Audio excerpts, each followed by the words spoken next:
Hi, thank you so much for clicking on my video. My name is Kristen, and today we are going to be talking all about books that take place on a high school campus. So, welcome back to school.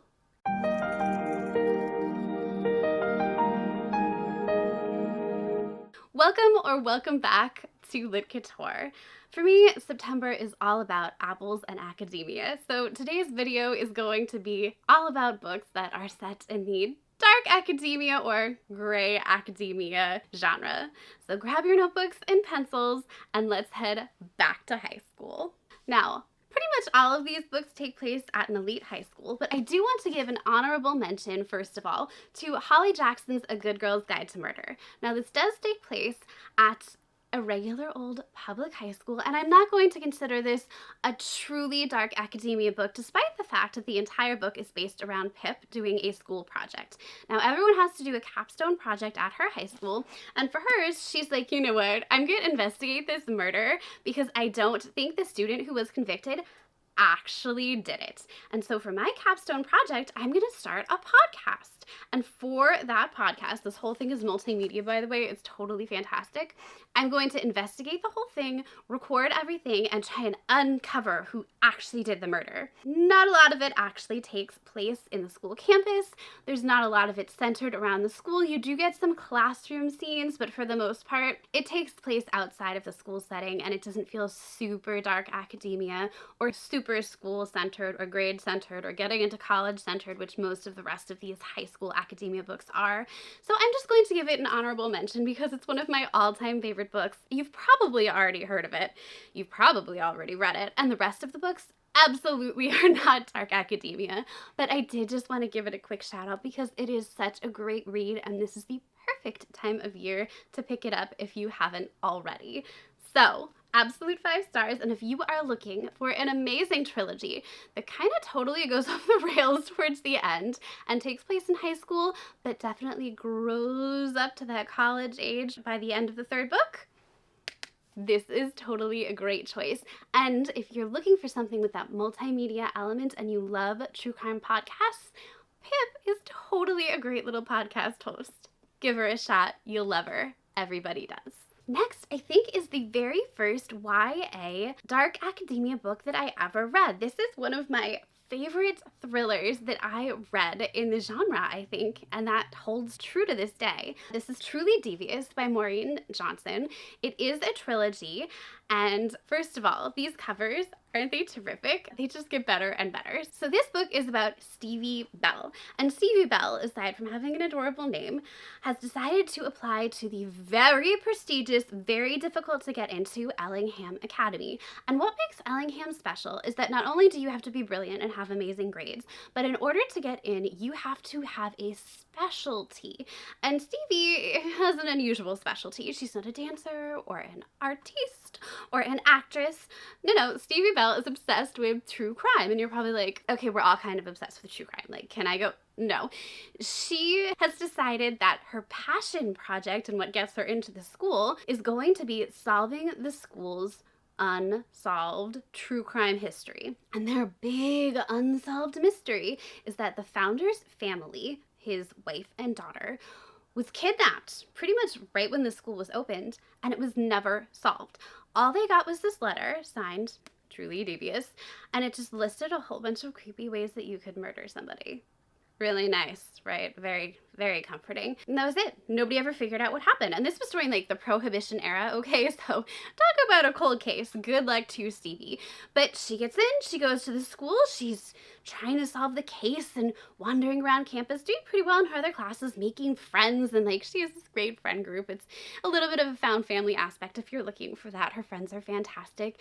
And a little tricky, you know, she's not finding super fresh clues exactly, although there totally is like a tunnel like thing under campus, so that's sort of helpful. She's like, this has got to be part of it. And then, you know, somebody gets murdered, so that's not great. And she's like, oh no, this can't be a good sign. And sure enough, Truly Devious starts leaving little notes around. So they're back, and she's like, okay, we've either got a copycat or like a 98-year-old killer wandering around campus, leaving these notes for me because the old kidnapping was decades and decades ago. Little sus. Is it their like grandkid? Not sure what's going on here, but since they are targeting my friends, I have an issue with this. Now I really need to solve it ASAP. This was so cute. Now I'm very sorry to say that unfortunately I liked each book in the trilogy a little bit less, which is why I have yet to pick up the little spin-off fourth book. And now there's a fifth one, which is covered in fall leaves, and I'm going to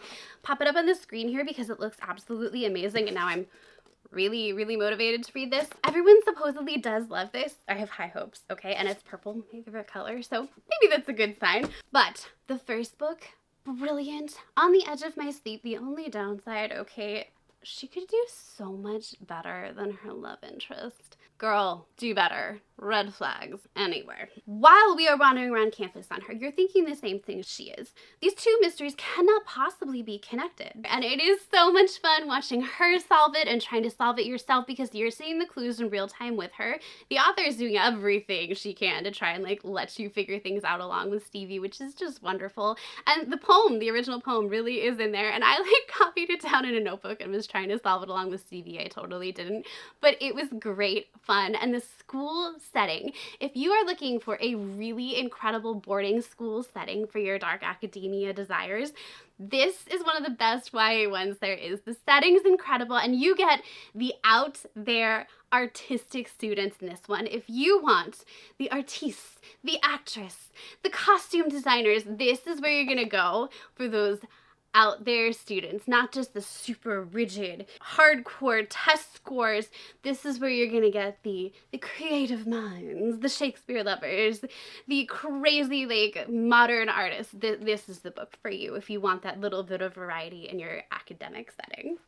The ending also, oh man, you just go careening towards it. So get ready. Catch your breath before you get to those final chapters because you're not going to get a chance to do it again before you hit the end of this book. And make sure you have the other books on hand in the trilogy because you're not going to want to stop. Consider yourself forewarned.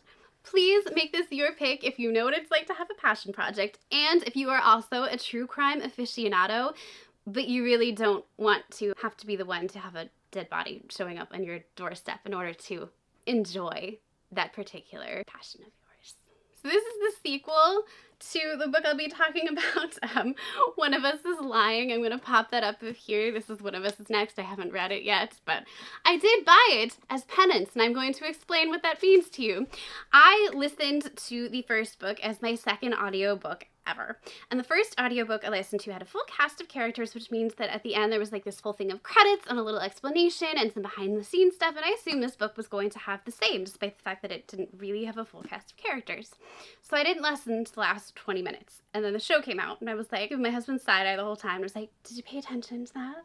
Like, I know what's gonna happen at the end. Like, haha, the whole time. No, the last 20 minutes was the final twist of the book, and I had no idea who did it the whole entire time, so the joke was on me. So that's my fun story about One of Us is Lying, and he's gonna see this, and I don't think he actually knows this because I was too embarrassed to tell him, so hi, there's your fun story for the day.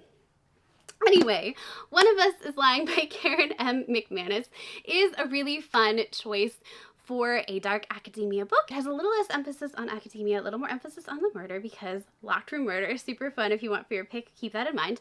So we've got 5 students, and here we go. We've got sort of a breakfast club kind of feel. They all get stuck in detention together, not entirely their fault, but be a little sus already. We've got Bronwyn, the academic star and all-around goody-goody who's in total shock she's in detention because she's never been there before and totally absolutely should not be. We have Addie, the homecoming princess beauty queen, all-around kind of sweetheart but kind of also mean girl, depends on what mood you catch her in. We have Nate, the bad boy. No one's surprised he's in detention. Enough said. We have Cooper, the all-star athlete who is kind of like not thrilled that he's missing practice for this. Like, he has a football to throw around. Okay, thank you very much. And Simon, he is the outcast and the school's, wait for it, gossip girl. But they know that he's the gossip girl because he has this public app on everybody's phone and he just posts everybody's secrets on it. And people are more than happy to submit each other's secrets because it's high school, of course they are. And so everyone kind of hates him because he's got this app, but they're also afraid of him because he's got this app. Like, don't anger gossip girl. We all already know this from the show. They're all in detention together, and all of a sudden, Simon like blows up like a pufferfish, and basically is flopping on the floor like a pufferfish out of water as well, quite frankly. Can't breathe. Everyone's like, oh crap, what's going on? Oh god, it's anaphylactic shock. Simon's dead. Now, it seems like this could happen, except due to a series of unfortunate and very suspicious events, there are no EpiPens anywhere to be found. His EpiPen's missing. The EpiPens in the nurse's office are missing. It's ruled murder. And then the very next day, shocking secrets about the other 4 students that he was in detention with are all revealed on Simon's app. Boy, don't they look bad. Yeah, really bad. So they're all suspected of murder because they were the only ones in the room at the time. The teacher who was supposed to be observing detention had run out of the room because there was a fender bender right outside the window when this happened. Whoopsie. Closed room murder. Who done it? But yeah, this one was super fun. I clearly had no idea who did it, given that I totally bought the original false ending because I'm terrible at solving these. There's not a huge emphasis on learning. In fact, we see a lot of outside stuff. Because it's not a boarding school, we finally get to see some families and a lot more outside interaction with them. There's also a bit more emphasis on relationships, particularly some like romantic relationships, particularly ones that maybe you wouldn't expect or maybe are a teeny bit forbidden. So if you're looking for that in your next pick, this would be a good choice for you. Now, of course, part of every good dark academic book is critiquing something in academia, and we absolutely do see roles in which prejudice and privilege play in our education system. No worries, we definitely do still have that aspect there. You are getting your taste of academia and murder, don't worry. But again, because it is not set at a boarding school, it's not quite as immersive of a setting, and this does feel a little bit more like a thriller than a true dark academia book. I would say pick this one if you hated that Gossip Girl turned out to be Dan Humphrey so much that you want to see him, or at least him in proxy, get what's coming to him. Next up is the book that I matched today. It's called They Wish They Were Us by Jessica Goodman. I feel like I did a pretty good job with this match. I was kind of proud of this one. I love plaids, so not that hard. Also, I do encourage you to pick this one up sooner rather than later because this apparently was announced as getting an HBO adaptation a few years ago. It was on hiatus. It's going to be made with Sydney Sweeney and Halsey, and now it's going to be back on as soon as the writer's strike is over, I think. So if you want to beat everyone to the punch, it's not going to be called They Wish They Were Us. It's going to be called The Player's Table, so pick it up. See what you think. I think it's going to be a mini-series. The book is pretty well suited to that, so give it a try. See what you think. So, freshman year, Jill's bestie Shayla was murdered. I know, we're off to a great start here.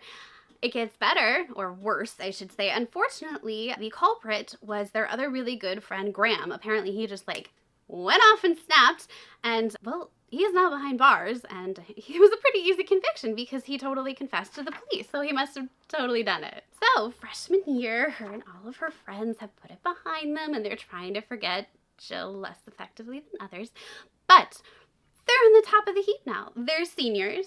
They're doing the best in the school. They're all getting ready to go off to colleges. And I mean, their test score is fantastic, top of the class.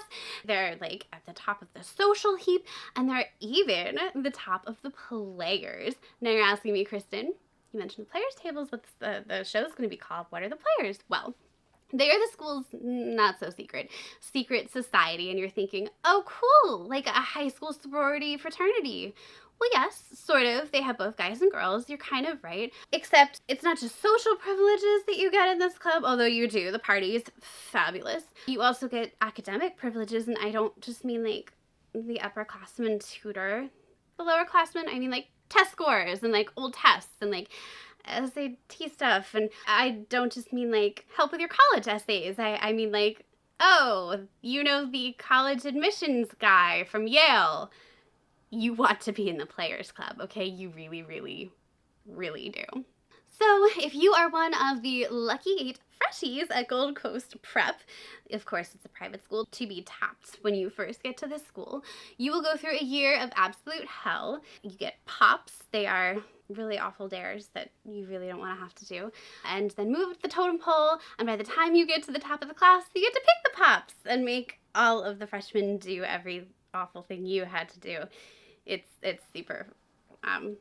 So this year, just as Jill is watching her friends choose all of these delightful tasks that they're gonna make the young kids do, and settling into a year of not having to study because she has an app, literally, with every test answer she could possibly want at her fingertips, someone sends her a text message that says, "Hey, remember your friend Graham? Yeah, he's saying his confession was coerced and he's totally innocent." And so fun fact, whoever killed your bestie, Shayla, they're still out there wandering around. And since you and your friends were the only ones there that night, you're probably hanging out with a murderer. Whoopsie, have fun senior year, bye. Yeah, it's not great for Jill. And Jill's telling all our friends, like, guys, someone's saying Graham's innocent. Like, what do we do with this? And they're like, just leave it alone. It's senior year. We're going to party. We're going to have an amazing time. We went through hell to get here. We're finally at the top. Leave it alone, Jill. And Jill's like, tail spinning downward. I can't leave it alone. Someone murdered my best friend. I think somebody out here is probably a killer. Are we going to do something about this? She spends half the book waffling about this. I do mean half the book. It's just the parties and their secret club making people do awful things, and she's just back and forth and back and forth and back and forth.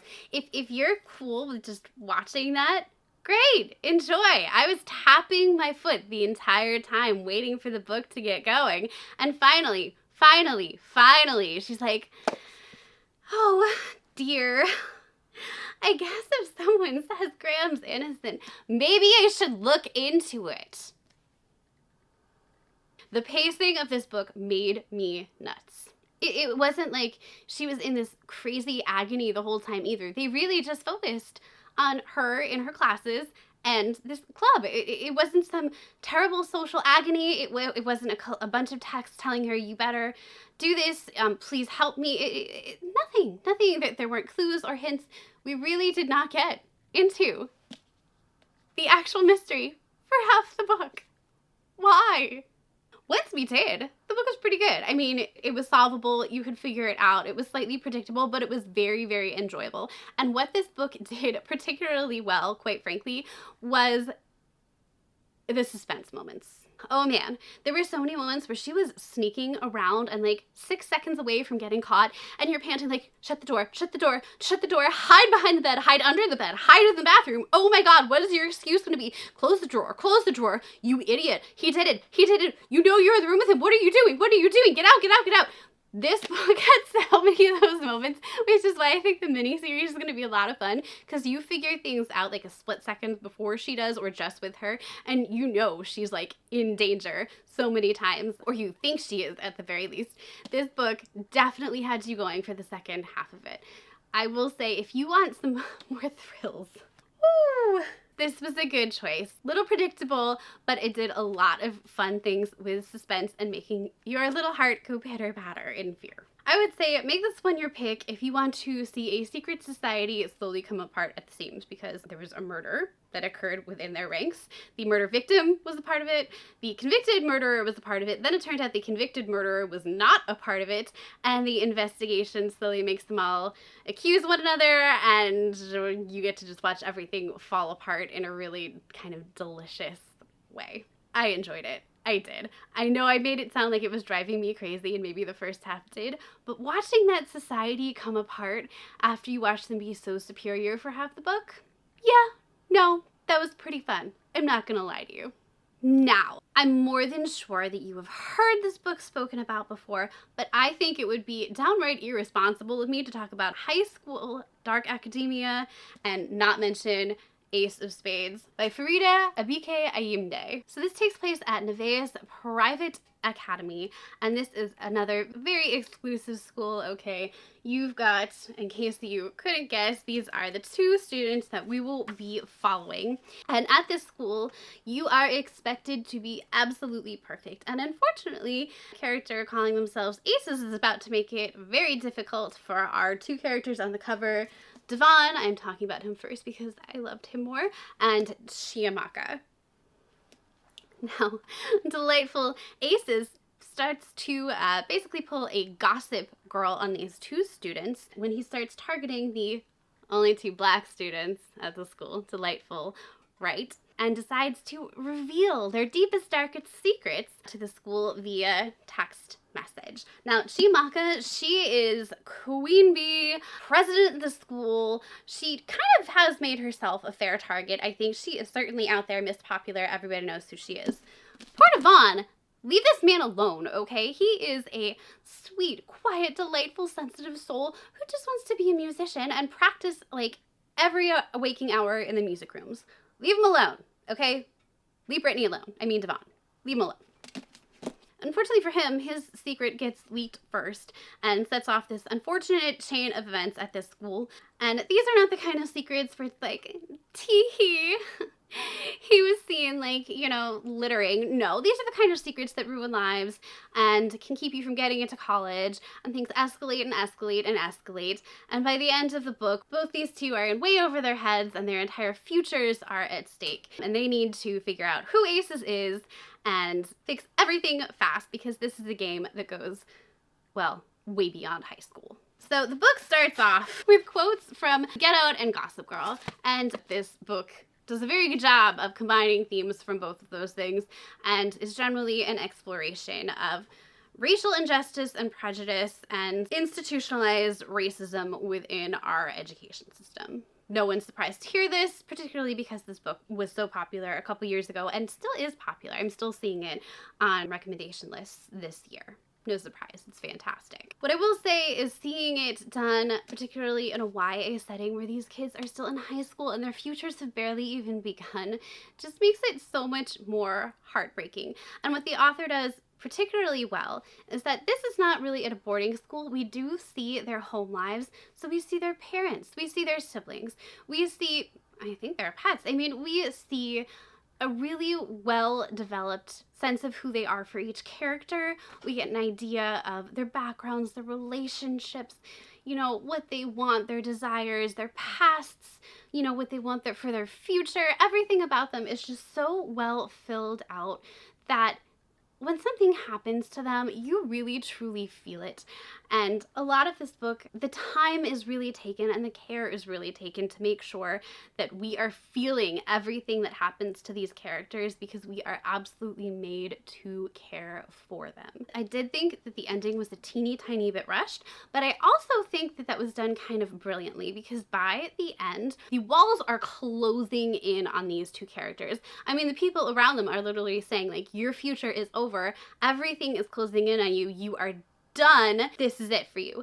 And as the ending takes off at this super high pace, you can feel them trying to catch their breath as you're trying to catch your breath, keeping up with everything that is going on as they feel the sense of claustrophobia, and you feel it with them as well. So when I say that the ending is rushed, I do think that it was done on purpose, even though I would have welcomed a tiny bit more exposition from the author. Definitely make this your pick if you want a combination of Gossip Girl and Get Out, which sounds like an odd combination, but you know what? It totally works. Also make this your pick if you want two queer main characters. You're not going to see this anywhere else on this list, and I do think that Dark Academia needs to catch up on that a little bit. And yes, we get our queen bee, which we see very often, or at least someone next to the queen bee. We see that a lot, but make this your pick if you want a guy main character, which we don't see a ton of, and we definitely do not see any other super sensitive main characters who are musicians. I had such a soft spot for Devon. Just read for him, okay? I'm gonna hold the book like this. Read it for him. I loved him. Okay, no one talks about this book. I don't know why. I loved The Ivies by Alexa Dunn.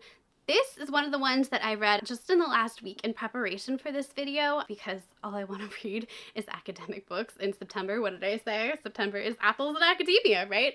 The Ivies was fantastic. I don't know why I don't hear about this one more. Please consider giving this one a pick. Okay.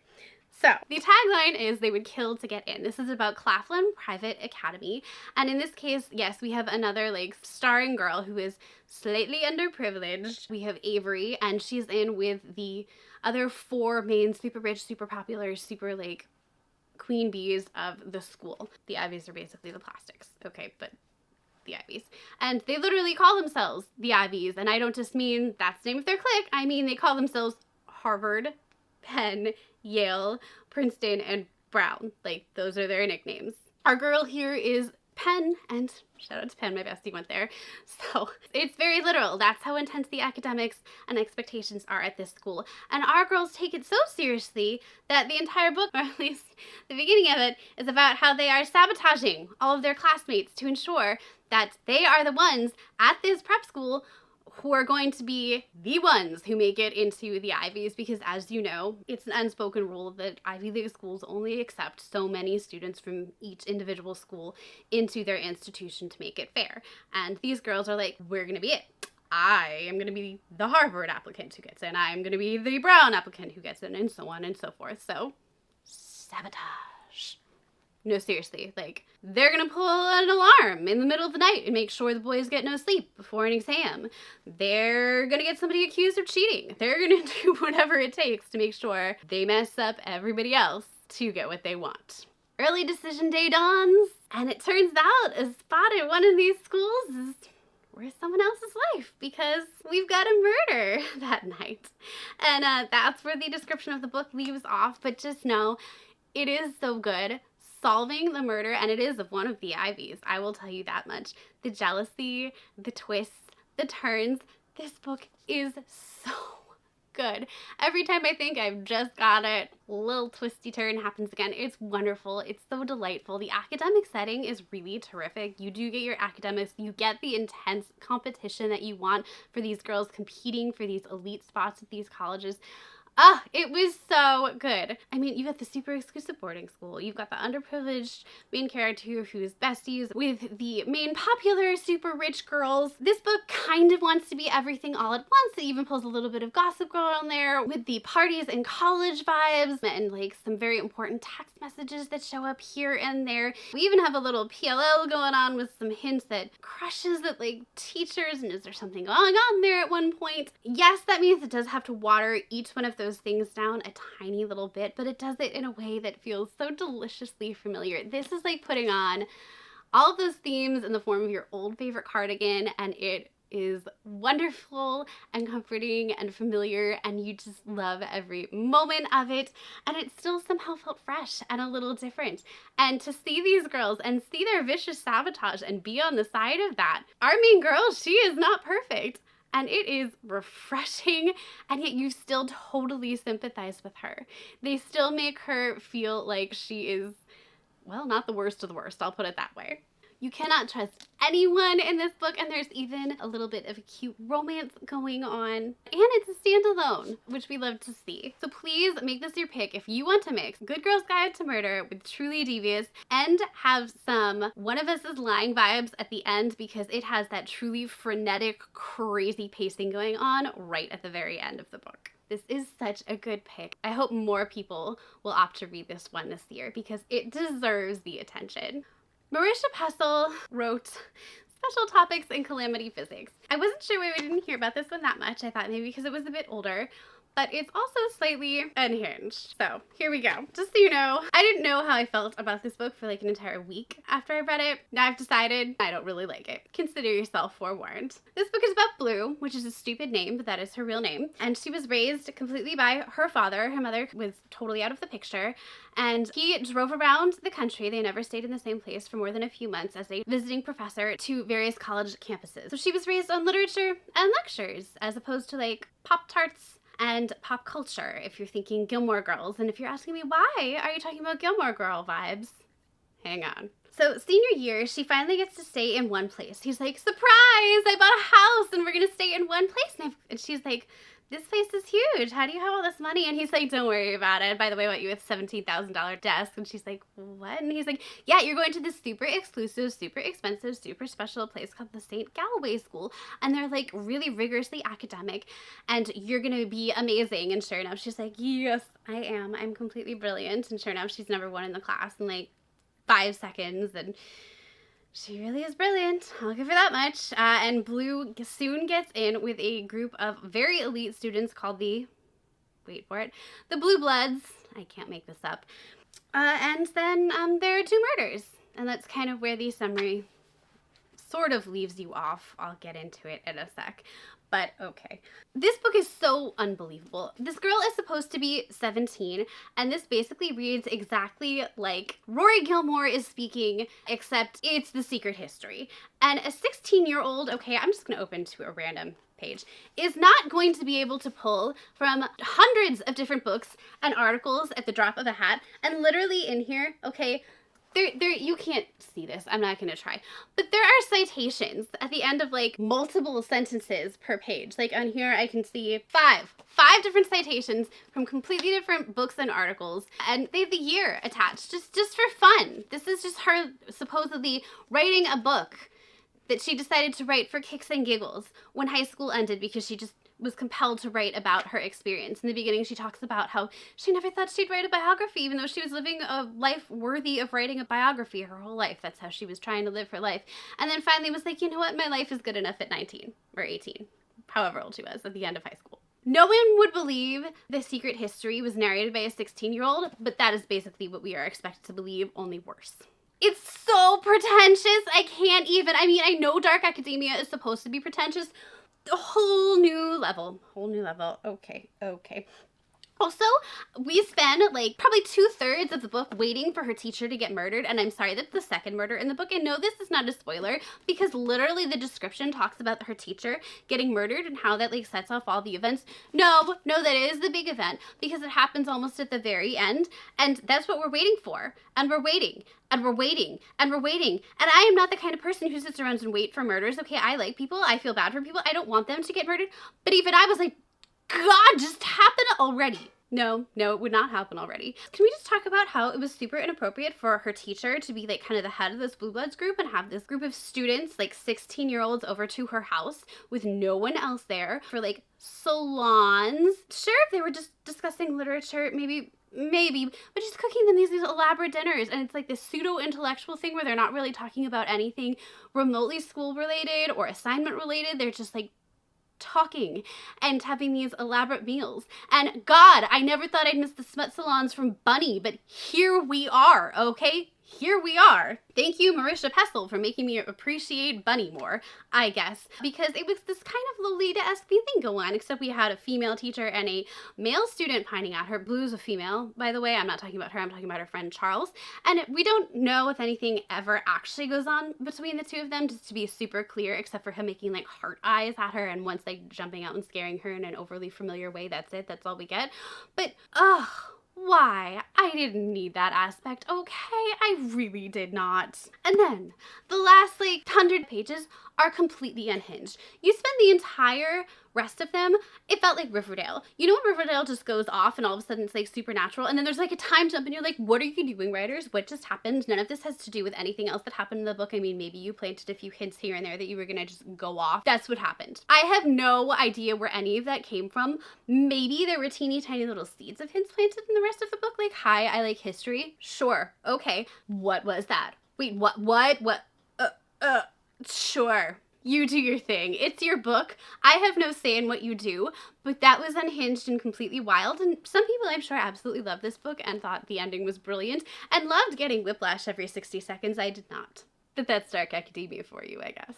This author will spend the entire book making sure you feel dumber than her and reminding you of it continuously, just like in The Secret History. Like, she's brilliant, okay? She absolutely is. She knows everything about history and 1,000 million different works in order to write this book. So there's that. Also, in case you think I'm kidding about how incredibly pretentious this book is at the end, Blue herself, since it's supposed to be her biography, leaves you a multiple choice question test about her book at the end. I didn't take it. So make this your pick if you loved The Secret History, which I also did not enjoy, but you know what? I think I appreciate it more after reading this thing. If you enjoy keeping up with old Gilmore Girls references, because that's what I was talking about earlier, this felt like Rory Gilmore was narrating it, except there's no Lorelai to make her fun or add pop culture references. It is just dry books, okay? It is as if her grandfather raised her, but there's no love, there's no female anything in there. It is just the literature and just the history and just those references that you're going to find here. No fun, no pink, no joy, no feather boas, no bangles. It's just Chilton and Yale, straight through, all the way, over and over and over. And if you've done her reading challenge, maybe this book will work for you. I haven't, okay? I've read some of them, but not all of them. But if you have, perhaps you will enjoy this. Avoid this book if you need books with likable characters, because there is not a one to be found in this one, my friends. If you hate citations, and if you hated The Secret History, I can promise you, you will also hate this book, because this just tried to do it again, only with younger characters and even more pretension, somehow. Amazingly enough. Didn't think it was possible. Here we are.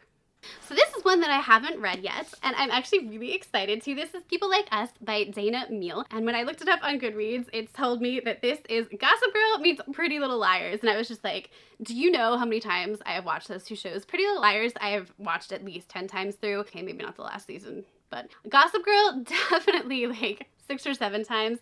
I have got to read this book. This is about Kay, who apparently has some skeletons in her closet, and in these books, they usually means a real skeleton, let's be honest. And she has totally invented herself for the new year of school. And from the sounds of things, if we're talking PLL, she is a combination of Hannah, Spencer, and Emily, because she is new Miss Beautiful, popular girl on campus, totally gorgeous. She's also the star soccer player, and she's at Bates Academy, which is like this elite, super brilliant, super genius school that's super hard to get into. This beautiful, brilliant athlete is off to a great start of her year until a body is found in the nearby lake. Whoopsie, that sounds bad for anyone, but apparently it is especially bad for her because this girl gets an email from Jessica Lane, which is on the back of the book, and this is the dead girl. So this should be fun. It leads her to a computer-prompted scavenger hunt, and each little clue lets her implicate another student, and student after student after student gets implicated in her murder until finally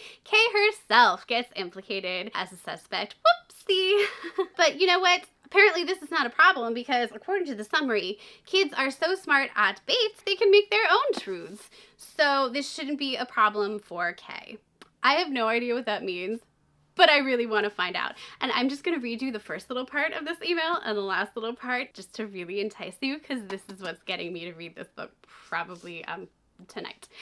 Dear Kay, I regret to inform you that certain unsavory activities in your past may have come to my attention, and your eligibility for winning an athletic scholarship is at risk. Most cordially yours, blah blah blah. P.S. At the risk of sounding cliche, talking to the police would not go well for you, Kay. It never has it? And then there's a link that says JessicaLaneFinalProject.com, and when she says final project, boy, I guess she means final since she's now a dead body in the lake. I can't wait to read this, and I hope you'll join me. I guess make it your pick if you want to see what Gossip Girl and Pretty Little Liars combined looks like, but since it's 5 years old and no one's talking about it, boy, I hope this is a hidden gem and just not a total train wreck. Let's find out together, shall we? I know I'm gonna.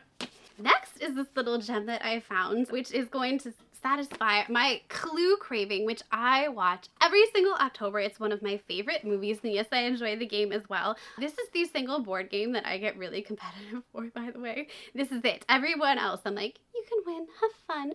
Oh, I'm so glad you won. No, Clue, I will kick your butt, and I am Miss Scarlet every time. Tim Curry, by the way, total genius in this movie. I mean, he's a genius in all his movies, but God, I gotta go watch Clue tonight. Anyway, this is In the Hall with the Knife. Literally, it is a Clue mystery. So it is supported by the board game and the movie franchise, and it's by Diana Peterfreund. So I am super excited. It is a trilogy, so I hope the first one's good because I already bought the other books. This is about 6 characters, shocking, named after the 6 colors, although I think they changed 1 or 2 to make them more like name-like, so they actually sound like real people. That's fine with me. I forgive them. This takes place at Blackbrook Academy, points. It is an elite prep school set up in an isolated spot in Maine, and one day these students are there after school, I guess, and a storm rolls in and they're trapped and stuck and no one can get in or out, and they're there with their headmaster, and then the lights go out and all of a sudden, bam, when they come back on, or maybe they don't, I don't know, they find a freaking flashlight, their headmaster is murdered in the conservatory. Headmaster instead of butler. Come on, that's brilliant. And of course, they're the only ones there, so it's up to them to solve this murder mystery. Apparently it was not in the hall with the knife, it was in the conservatory with something else, but bye-bye headmaster. Supposedly every single one of them was hiding something, and every single one of them had a murder to off the headmaster. So I am very excited to see how this is. It's definitely supposedly pretty YA, but I don't care. It's Clue. So I'm definitely going to read this one night and watch the movie with my husband, who also loves the film. We watch it every October around Halloween, so can't wait for this one. Obviously make this your pick if you love Clue the movie and or Clue the board game. I hope it's good. I really haven't heard any live reviews about it that I know of, but fingers crossed it's a good one. This is on what I call my TBR of shame, which is a list of books that I bought, absolutely convinced that I'm going to love them. Some of them I've even already picked up sequels for. And every year I look at them and I plan on reading them. And in this particular case especially, I pick it up and I cannot convince myself to read it, and I put it back down and pick something else up. I bought this when it first came out, and I'm ashamed that I haven't read it at this point, hence TBR of shame. Graduate or Die was not created just by the Basquiat War College. We've also got it for this one, A Deadly Education by Naomi Novik, and it also is the tagline for the Scholomance, which is a school for the magically talented. And the rules for the school are pretty simple. Don't walk alone in the hallways, and leave the freaking monsters alone. Okay. Yeah, no, that makes sense to me. If there were monsters wandering around, I would not be walking alone. And apparently this should be easy enough for our main gal here named Elle, because she has these super dark powers that should be enough to take out every monster and everyone and everything, blah, blah, blah, blah, blah. But she wants to be very careful about using them because they could take out the other students. The other students are apparently, you know, bad and calling her a monster because her powers are super dark and could potentially be super evil, and she doesn't want to prove them right. And you know what? I hear you, Elle. I hate proving people right when they're saying things about me that I don't like. I can't think of an example right now, but I'm sure it's happened. There are multiple descriptions of this book out here, by the way. That is not necessarily the one that's on the back. The one on the back talks about some guy who clearly is going to be her enemies to lover romance guy named Ryan Lake, who has saved her multiple times, and she's really irritated about it. And it does mention the other stuff as well. I just can't convince myself to read this book, and I don't know why. I have no idea why. I even have the sequel sitting right here. So if someone could convince me to read this book, like, it even reminds me a little bit of the sound of the school for good and evil. That whole, like, she knows she's not evil even though people think she is. Tell me to read it. That's it. You know what? Pick this one. If you want to do me a solid, read it and tell me if I should read it. Also, of course, pick this if you love that whole, are you a monster based on your powers, or is it based on, you know, if you're good on the inside conundrum thing. We've seen it done before. Let me know if this is a good one, because I do like that trope. I do. After this, I'm going to do a little honorary mention. I have not read this book. I literally just found it on my shelf and forgot that I had it, but I do want to mention it.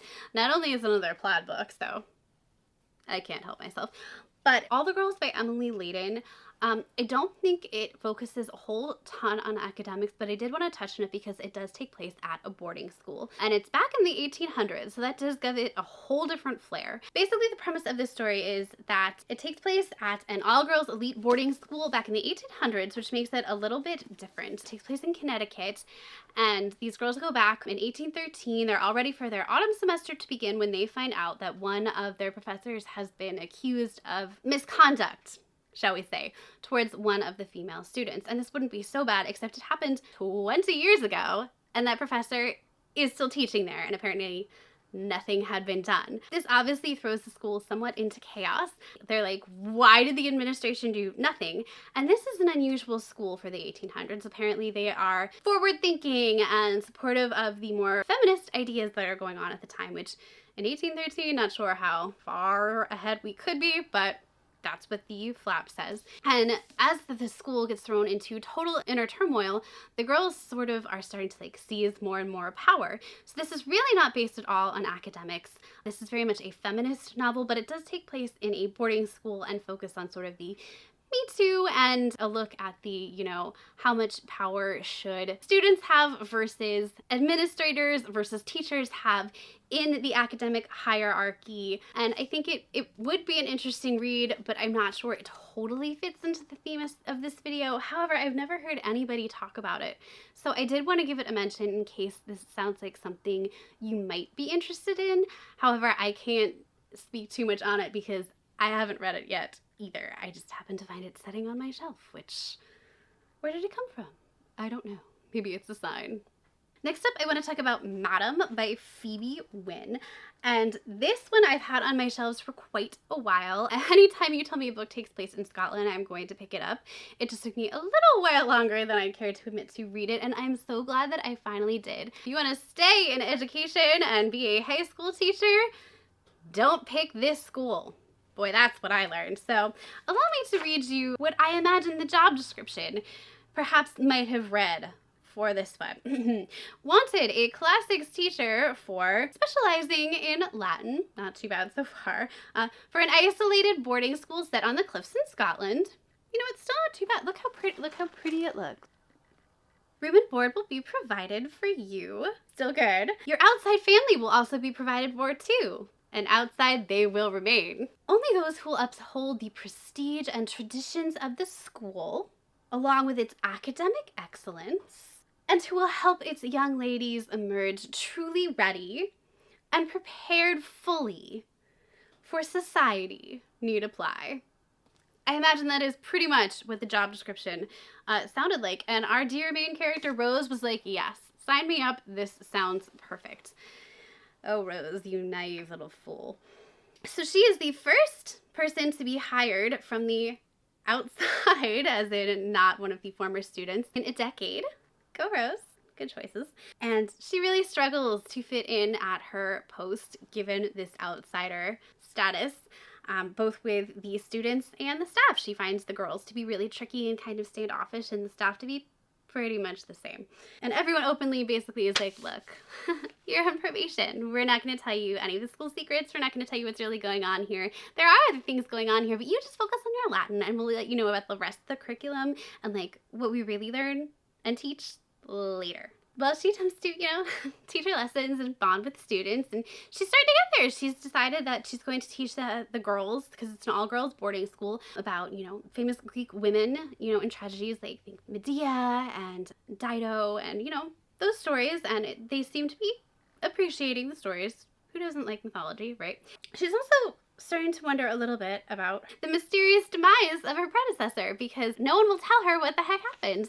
And she's, you know, a little concerned about that because, you know, that is a little suspicious. And there's also a really strange student who's kind of like half stalking her, and then all of a sudden is like, why aren't you the former teacher? What happened to Jane? And she's like, I don't know. Yeah, things get creepy really, really, really, really, really fast.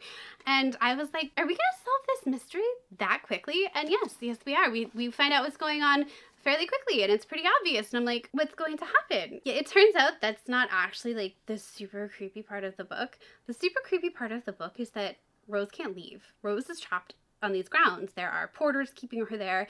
There is a freaking ocean keeping her there. There are cliffs keeping her there. There are gates keeping her there. She is stuck. And I don't just mean physically. I mean like her ailing mother. You know how that job description I read you, they were like, we'll take care of those on the outside. Yeah, no, the doctors are hired by the school. And she's in a facility that's kind of like run by the school. And if she doesn't do well, neither does her mother. So yeah, she's fully stuck and has to obey everything they say to the letter. And she signed quite the non-disclosure clause too, might I add. That's the creepy part. And I'm not going to tell you what the school's all about. You probably have already guessed. It's an all-girls school. Yeah, the book really goes into it, but let me just emphasize what the flap says. Darkly feminist. Darkly feminist. Darkly feminist. And Rose Rose's slightly more modern beliefs, they really do not jive with the very traditional beliefs of the schools. I'll put it that way. I would say make this your next pick if you're looking for a very claustrophobic read, and if you thought that The Stepford Wives was kind of silly, because you know darn well you don't need machinery to brainwash people. Just get them when they're nice and young. I also wanted to give a quick shout out and honorable mention to The Lion Game by Ruth Ware, although I don't think this is technically dark academia and definitely doesn't take place in a high school or on a high school campus, so it doesn't really fit the requirements for this video in my opinion. It is about 4 besties from high school, so I did want to mention it because I love Ruth Ware. So apparently these 4 besties used to play something called The Lion Game, and it had 3 rules. Tell a lie, stick to your story, and never get caught. Pretty simple, right? Well, one day, while one of these friends is out walking her dog, she finds something terrible in the lake nearby. And so she calls up her 3 other best friends from high school, and they went to this like 2nd tier boarding school, but it was in a really lovely coastal location in England, so you know what, I wouldn't complain. And they all drop everything and show up to her side because apparently their past is coming back to haunt them. I don't know how much academia is in this, like I said, because I haven't read it, but this is coming up soon on my TBR, so I did want to give it a mention because it does at least have that high school reunion background-esque kind of feel to it. So yeah, it does sound like it would be fun this time of year, and vague vibes that almost fit the video, so honorable mention.